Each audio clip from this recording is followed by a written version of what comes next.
বিসমিল্লাহির রহমানির রহিম। প্রিয় শিক্ষার্থীবৃন্দ, আসসালামু আলাইকুম। আমরা গত ক্লাসে বাংলা দ্বিতীয় পত্রের দ্বিতীয় অধ্যায়ে আমরা পড়েছিলাম ধ্বনি। ধ্বনিতে আমরা কি পড়েছিলাম? স্বরধ্বনি, ব্যঞ্জনধ্বনি। এরপর পড়েছিলাম আমরা বর্ণ, স্বরবর্ণ, ব্যঞ্জনবর্ণ এবং বর্ণবর্ণ। আজকে আমরা বলবো বাংলা দ্বিতীয় পত্রের দ্বিতীয় অধ্যায়ে স্বর ও ব্যঞ্জনবর্ণের সংক্ষিপ্ত রূপ। তোমরা জানো স্বর ও ব্যঞ্জনবর্ণের দুটি রূপ রয়েছে, একটা হলো সংক্ষিপ্ত রূপ আর একটি হলো পূর্ণ রূপ। দুটি রূপ কি? সংক্ষিপ্ত রূপ একটি হলো কার আর একটি হলো ফলা। আমরা আজকে কার বলি। আগে কার কাকে বলি? স্বরবর্ণ এবং ব্যঞ্জনবর্ণ, কিছু কিছু বর্ণ এরা সংক্ষিপ্ত রূপে ব্যবহৃত হয়। স্বরবর্ণ যখন পূর্ণরূপে ব্যবহৃত হয়, অন্য কোনো বর্ণের সাথে যখন যুক্ত না হয় তখন একে বলা হয় পূর্ণরূপ। অর্থাৎ এটি সম্পূর্ণভাবে স্বাধীনরূপে একটি শব্দের সাথে অন্য একটি বর্ণের সাথে যুক্ত হয়ে একটি শব্দ সৃষ্টি করতে পারে। যেমন স্বর, আমরা যদি আপেল লিখি, আপেল লিখতে গিয়ে আমরা এই ব্যঞ্জন বর্ণের সাথে আমরা স্বরবর্ণের স্বাধীনরূপে ব্যবহৃত হয়, স্বাধীনরূপে ব্যবহৃত হয়েছে। কিন্তু এই বর্ণটি যখন অন্য একটি বর্ণ ব্যঞ্জন বর্ণের সাথে যখন যুক্ত হয়ে ব্যবহৃত হবে তখন এটি অনেক সময় সংক্ষিপ্ত আকারে ব্যবহৃত হয়ে থাকে। যেমন ধরো ইতি, এটি আমরা ইতি, ইতির রস্যই একটি পূর্ণবর্ণ, কিন্তু রস্যিকার একটি সংক্ষিপ্ত রূপ। এই রস্যই রূপটা রস্যই বর্ণের সংক্ষিপ্ত রূপ হিসেবে এখানে ব্যবহৃত হয়েছে। অর্থাৎ স্বরবর্ণ অনেক সময় স্বাধীন রূপে ব্যবহৃত হতে পারে, অনেক সময় একটি সংক্ষিপ্ত আকারে ব্যবহৃত হতে পারে।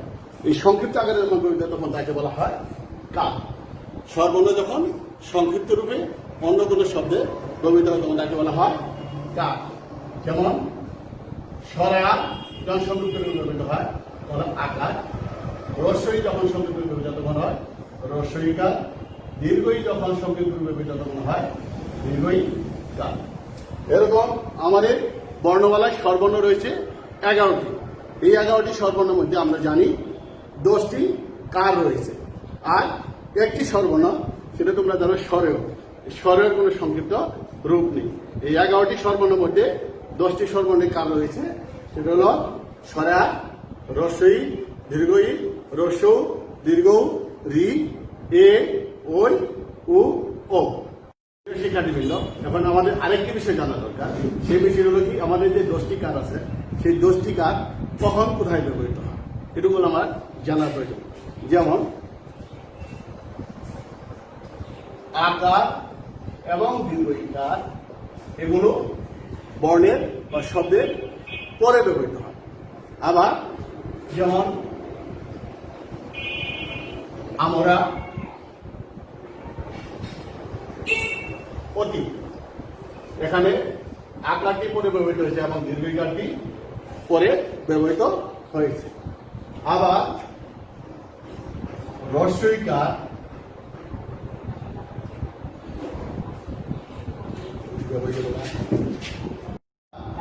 রস্যইকার, একার এবং ওইকার, এগুলো বর্ণের পূর্বে ব্যবহৃত, পূর্ব অর্থাৎ আগে ব্যবহৃত। যেমন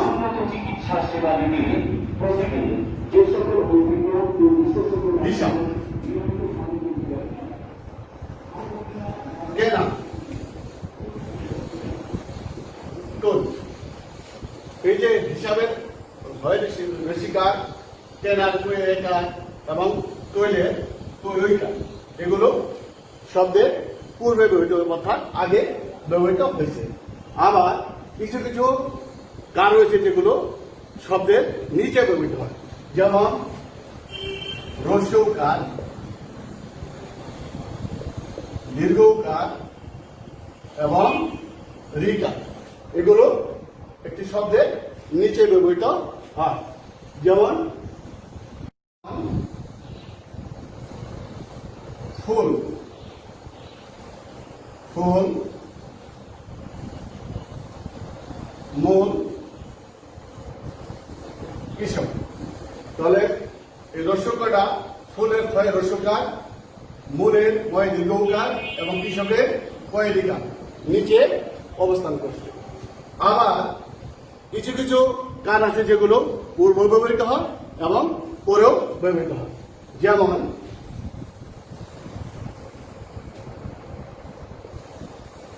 ওকার এবং ঔকার।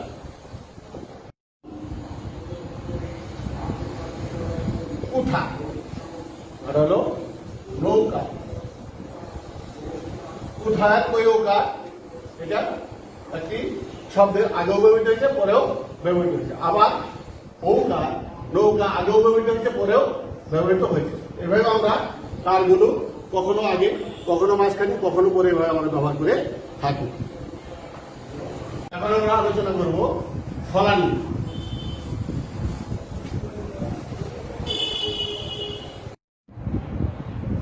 ফলা, আমরা জানি স্বরবর্ণ যেমন কোন কোন ব্যঞ্জনবর্ণের সাথে যুক্ত হয়ে সংক্ষিপ্ত রূপ প্রকাশ করে, তেমনি অনেক ব্যঞ্জনবর্ণ স্বরবর্ণ অথবা ব্যঞ্জনবর্ণের সাথে যুক্ত হয়ে তার রূপের পরিবর্তন ঘটাতে পারে। এই স্বরবর্ণের ব্যঞ্জনবর্ণের এই সংক্ষিপ্ত রূপকে বলা হয় ফলা। যেমন ধরো ম, ময় জ ফলা। ময়ের সাথে আমরা জ, অন্তস্থ জ, এই জয়ের একটি সংক্ষিপ্ত রূপ ব্যবহার করে দেখি জ ফলা। ময়ে জ ফলা। আবার আছে কি ময়ে র ফলা, যেমন কি ম, যেমন কি ময় জ ফলা আর হলো ময়ে র ফলা। তেমনি এই ব্যঞ্জনবর্ণের 6টি সংক্ষিপ্ত রূপ রয়েছে। যেমন তোমরা জানো জফলা, মফলা, রফলা, রফলা, নফলা এবং বফলা। এই 6টি ফলা রয়েছে। আমরা যেমন স্বরবর্ণ পেলাম 10টি কার, তেমনি ব্যঞ্জনবর্ণে রয়েছে 6টি ফলা। এখন আমরা যে 6টি ফলা পেলাম, এই ফলার মধ্যে র ফলা। এই র ফলার আবার 2টি রূপ রয়েছে, অর্থাৎ 2 ভাগে ব্যবহৃত হয়ে থাকে। এই র ফলা যখন কোনো বর্ণের নিচে ব্যবহৃত হয় তখন একটি রূপে ব্যবহৃত হয়, আবার উপরে যখন ব্যবহৃত তখন অন্য রূপে ব্যবহৃত হয়। আমরা জানি আম্র, আম্র যখন ব্যবহৃত তখন নিচে র ফলা হিসেবে ব্যবহৃত, কিন্তু যখন ব্যবহৃত হয় তর্ক, তর্ক যখন হয় তখন এই র ফলাটি রেপ হিসেবে কোন বর্ণের উপরে ব্যবহৃত হয়ে যায়। তাহলে র ফলার আবার 2টি রূপ, একটি হলো নিচে ব্যবহৃত হয়, আর একটি অন্য বর্ণের উপরে যখন ব্যবহৃত তখন রেপ হিসেবে ব্যবহৃত হয়ে থাকে। আমরা আলোচনা করব বর্গীয় ধ্বনি।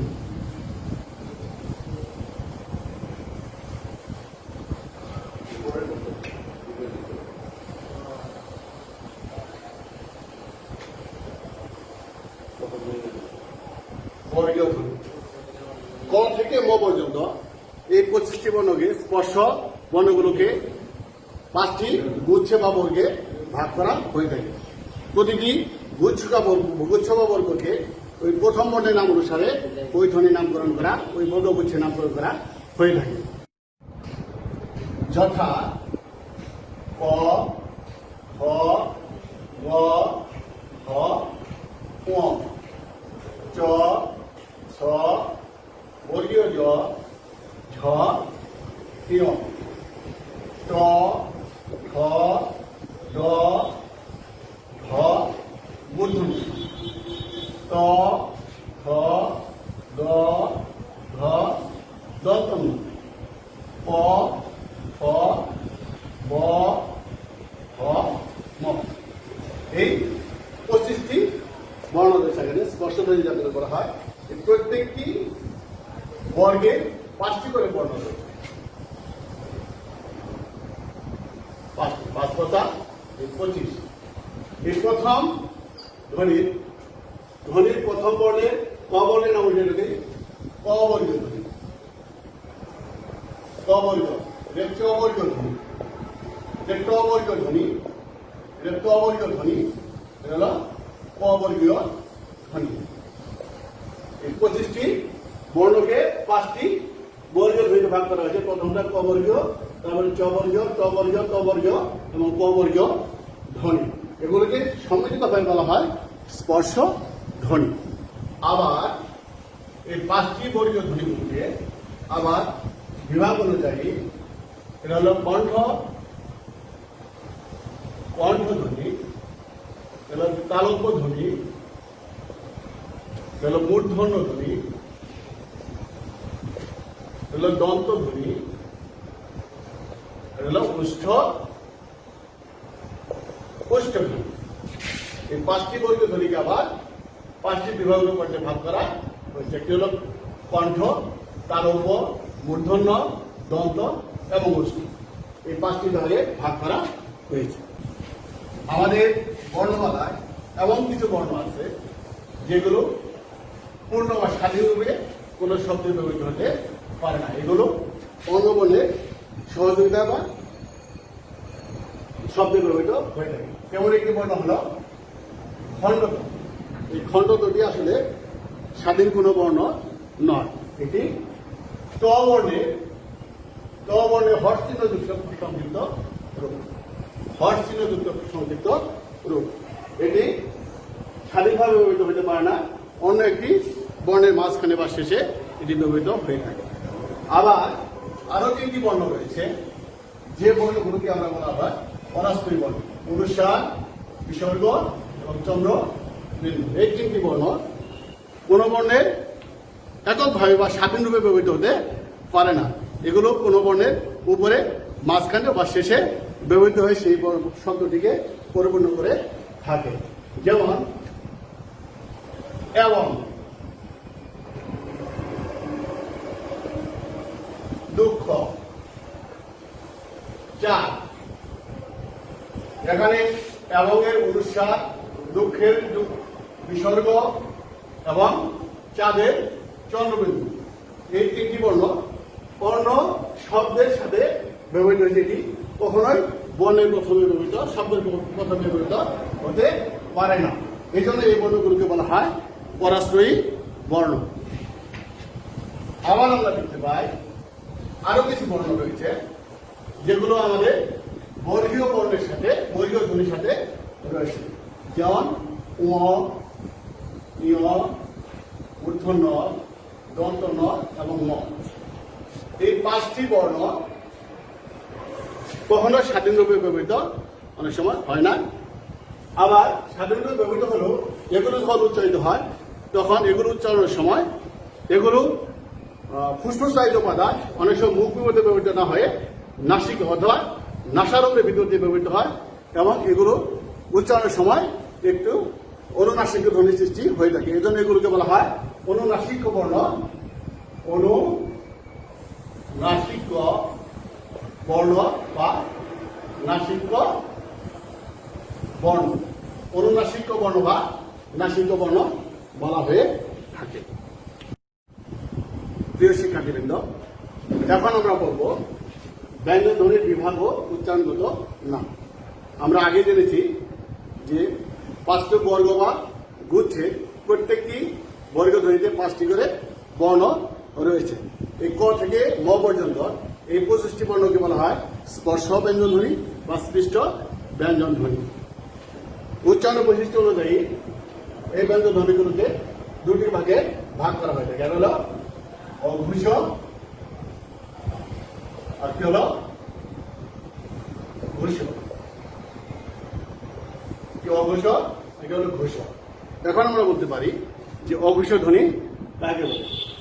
যে ধ্বনিগুলো উচ্চারণের সময় স্বরতন্ত্রী অনুরিত হয় না, অর্থাৎ কম্পনের সৃষ্টি করে না, সেই ধ্বনিগুলো বলা হয় অঘোষ ধ্বনি।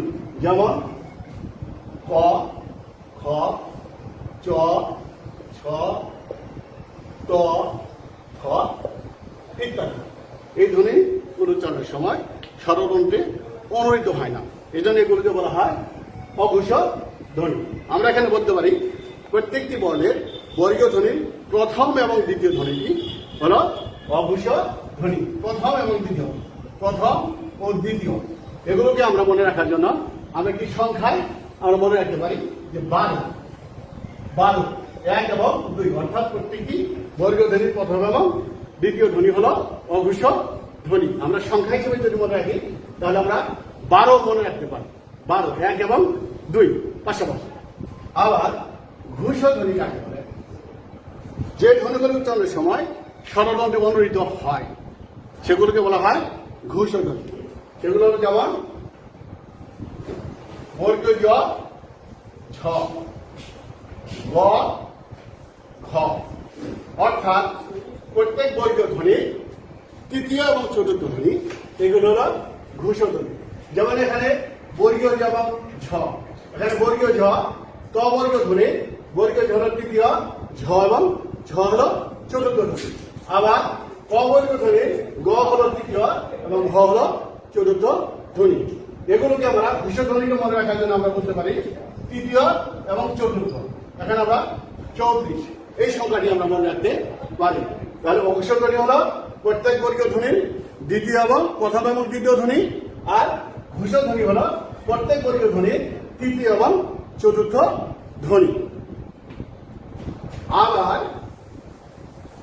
ঘোষিত ধ্বনিগুলোকে আবার 2 ভাগে ভাগ করা হয়ে থাকে। ঘোষিত ধ্বনি এগুলো 2 ভাগ, অল্প প্রাণ, একটি হলো মহাপ্রাণ। একটি অল্প প্রাণ ধ্বনি, একটি হলো মহাপ্রাণ ধ্বনি। এখন অল্প প্রাণ ধ্বনি কাকে বলে? যে ধ্বনিগুলো উচ্চারণ করার সময় বাতাসের চাপের আধিক্য থাকে না, অর্থাৎ স্বল্পতা থাকে, বাতাস মুখ বিপদ দিয়ে কম বের হয়, তাদেরকে বলা হয় অল্প প্রাণ ধ্বনি। প্রত্যেক বর্গীয় ধ্বনির তৃতীয় এবং চতুর্থ, প্রথম এবং তৃতীয় ধ্বনি ক, গ, চ, বর্গীয় জ, প্রথম এবং তৃতীয়। প্রত্যেক বর্গীয় ধ্বনির প্রথম এবং তৃতীয় ধ্বনিগুলো হলো অল্প প্রাণ ধ্বনি। তাহলে অল্প ধ্বনির সংজ্ঞা আমরা কি পেলাম? যে প্রত্যেক বর্গীয় যে ধ্বনিগুলো উচ্চারণের সময় বাতাসের চাপের আধিক্য থাকে না, অর্থাৎ স্বল্পতা থাকে, কম বাতাস, ফুসফুস পায়িত বাতাস কম বের হয়, সেগুলোকে বলা হয় অল্প প্রাণ ধ্বনি। প্রত্যেক বর্গীয় ধ্বনির তৃতীয় এবং প্রথম এবং তৃতীয় ধ্বনি হলো অল্প প্রাণ ধ্বনি। আমরা মনে রাখার জন্য ধরতে পারি সংখ্যায় 1 এবং 3, অর্থাৎ 13, পাশাপাশি ধ্বনি 13, 1 এবং 3 এইভাবে আমরা মনে রাখতে পারি। আবার মহাপ্রাণ ধ্বনি। মহাপ্রাণ ধ্বনি কাকে বলে? যে ধ্বনিগুলো উচ্চারণের সময় ফুসফুস তায়িত বাতাস বেশি বের হয়, অর্থাৎ আধিক্য থাকে, বাতাসের চাপে আধিক্য থাকে, সেগুলোকে বলা হয় মহাপ্রাণ ধ্বনি। প্রত্যেক বর্গীয় ধ্বনি দ্বিতীয় এবং চতুর্থ, যেমন খ, ঘ, স, ঝ, অর্থাৎ প্রত্যেক বর্গীয় ধ্বনি দ্বিতীয় এবং চতুর্থ এই ধ্বনিগুলো বলা হয় মহাপ্রাণ ধ্বনি। তাহলে মহাপ্রাণ ধ্বনির সংজ্ঞাতে আমরা কি পেয়েছি? যে যে ধ্বনিগুলো উচ্চারণের সময় বাতাসের চাপের আধিক্য থাকে, অর্থাৎ বাতাস ফুসফুস তায়িত বাতাস বেশি বের হয়, সেগুলোকে বলা হয় মহাপ্রাণ ধ্বনি।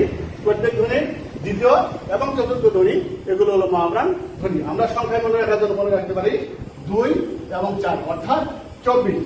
আমরা 24 মনে রাখতে পারি, এই সংখ্যাতে মনে রাখতে পারি।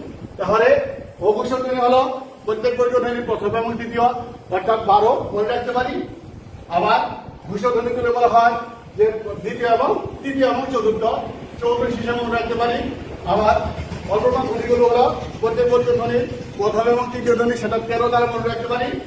আবার প্রত্যেক বর্গীয় ধ্বনির দ্বিতীয় এবং চতুর্থ ধ্বনি হলো মহাপ্রাণ ধ্বনি, সেগুলোকে আমরা 24 সংখ্যা দ্বারা মনে রাখতে পারি। তাহলে বিধবা শিক্ষার্থী তোমাদের মনে রাখতে সুবিধা হবে যে কোন ধ্বনিগুলো কোন পর্যায়ে রয়েছে। প্রথম এবং দ্বিতীয় ধ্বনি হলো অঘোষিত ধ্বনি, তৃতীয় এবং চতুর্থ ধ্বনি হলো ঘোষিত ধ্বনি, প্রথম এবং তৃতীয় ধ্বনি হলো অল্প প্রাণ ধ্বনি, এবং দ্বিতীয় এবং চতুর্থ ধ্বনি হলো আমাদের মহাপ্রাণ ধ্বনি। আবার কিছু ধ্বনি আছে যে দুটো বলা হয় উষ্ম ধ্বনি। উষ্ম ধ্বনি এগুলো আবার কি? তালবস্য, মূর্ধন্য স, দন্ত স এবং হ। এই চারটি ধ্বনি উচ্চারণের সময় আমরা বাতাস যে কোনো প্রকার যে কোনো সময় আমরা বেশি বাতাস নিতে পারি, যতক্ষণ পর্যন্ত দরকার আমরা বাতাস নিতে পারি। এই জন্য এগুলোকে বলা হয় পুষ্পধ্বনি বা শেষ ধ্বনি। এই ধ্বনিকে বলা হয় পুষ্পধ্বনি বা শেষ ধ্বনি। আবার এই পুষ্পধ্বনিগুলোকে আবার দুই ভাগে ভাগ করা হয়েছে, যেমন তালবস্য, মূর্ধন্য স এবং দন্ত স। এই তিনটি ধ্বনিকে বলা হয় অঘোষ অল্প প্রাণ ধ্বনি। অঘোষ অঘোষ অল্প প্রাণ ধ্বনি।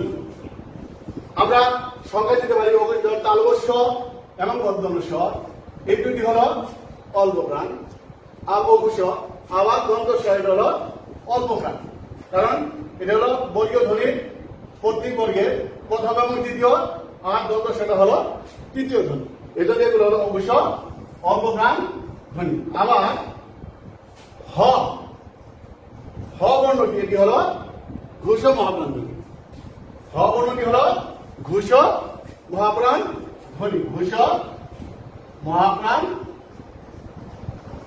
ধ্বনি। হটি হলো ঘোষ মহাপ্রাণ ধ্বনি।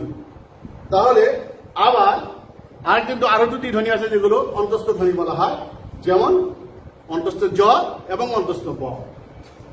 অন্তস্থ জ এবং ব এগুলোকে বলা হয় অন্তস্থ, অর্থাৎ এগুলো একটি বর্গের মধ্যে ব্যবহৃত, অন্ত বা মধ্যে ব্যবহৃত হয়, এগুলো বলা হয় অন্তস্থ ধ্বনি। তাহলে শিক্ষার্থীরা আজকে আমরা অনেক কিছু জানতে পারলাম, যেগুলো হলো কি আমরা কার ফলা জানলাম, আমরা বর্গীয় ধ্বনি জানলাম, আমরা অঘোষ ধ্বনি জানলাম, ঘোষ ধ্বনি জানলাম, মহাপ্রাণ অল্প প্রাণ ধ্বনি জানলাম, স্পর্শ ধ্বনি জানলাম, পুষ্প ধ্বনি জানলাম। তাহলে আজকে এই পর্যন্তই। তোমরা বাড়িতে বসে করে নিবে এবং বেশি বেশি অনলাইন ক্লাসগুলো করার চেষ্টা করবে। আমরা আছি তোমাদের সাথে। ভালো থেকো, সুস্থ থেকো। আল্লাহ হাফেজ।